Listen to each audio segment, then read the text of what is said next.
Well, I shouldn't answer any questions on the subject, but I will. There's all kinds of people watching this that are long Bitcoin, and there's nobody that's short, and nobody wants their windpipe stepped on. I don't blame them. I don't like people who step on my windpipe. But I would say this, that if the people in this room owned all of the farmland in the United States, and you offered me a 1% interest in it, and you said, for a 1% interest in all the farmland in the United States, pay our group, well, let's see, 10 trillion, pay us this bargain price, $25 billion. I'll write you a check this afternoon, $25 billion, now I own 1% of the farmland. If you tell me you own 1% of the apartment houses in the United States, and you offer me a 1% interest, so I'll have a 1% interest in all the apartment houses in the country, and you want whatever it may be for it, then call it another $25 billion or something. I'll write you a check. It's very simple.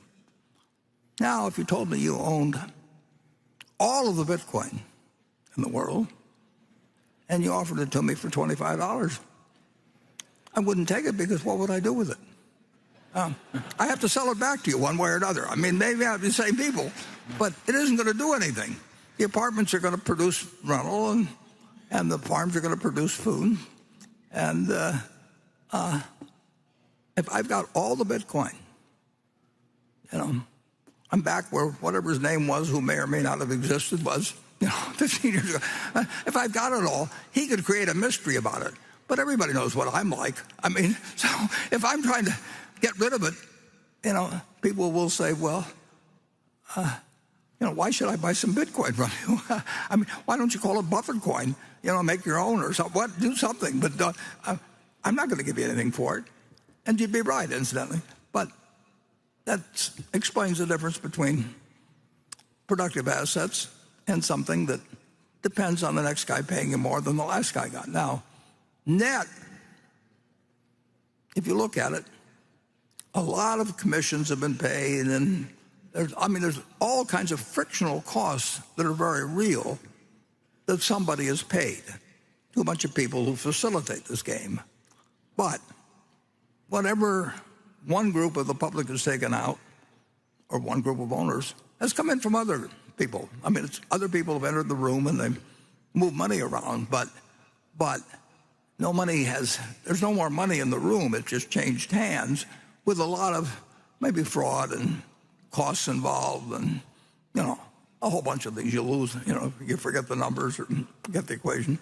You can do that with a lot of things. I mean, it's been done throughout history. Certain things have value that don't produce something tangible. I mean, you can say a great painting, probably will have some value 500 years from now. May not, but the odds are pretty good that if it was a big enough name at some point, there will be a few things. I mean, you can find something. If somebody wants to sell you a pyramid or something, and you can charge the viewers, or it'll be around a long time and won't produce anything. But people will find it interesting to go there because they've read about the pyramids. But basically, assets to have value, they have to deliver something to somebody, and there's only one currency that's acceptable in the United States. I mean, you can come up with all kinds of things. We can put up Berkshire coins, or we can put up Berkshire money or anything like that. But we get in trouble, I guess, if we call it money. But in the end, this is money, and there's no reason in the world why the United States government, whose currency people prefer, there's 2.3, just under 2.3 trillion just of these little pieces of paper floating around some places, 7,000 for every man, woman, and child in the United States. And of course, most of them probably aren't in the United States. Who knows? But this is the only thing that's money. And anybody that thinks the United States is going to change to where they let Berkshire money replace theirs, is out of their mind. I mean, so anyway, with those few deficiencies, you can, whether it goes up or down in the next year or 5 years, 10 years, I don't know.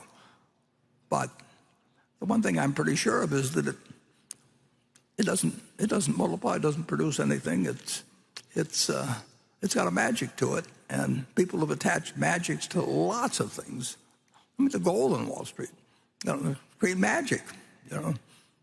We are not an insurance company; we're a tech company. Well, they're an insurance company, but a dozen people or so have raised a lot of money. They just say, just don't pay any attention to the fact that we sell insurance. We are a tech company. Well, in the end, they wrote insurance, and overwhelmingly, they've lost a lot of money since then.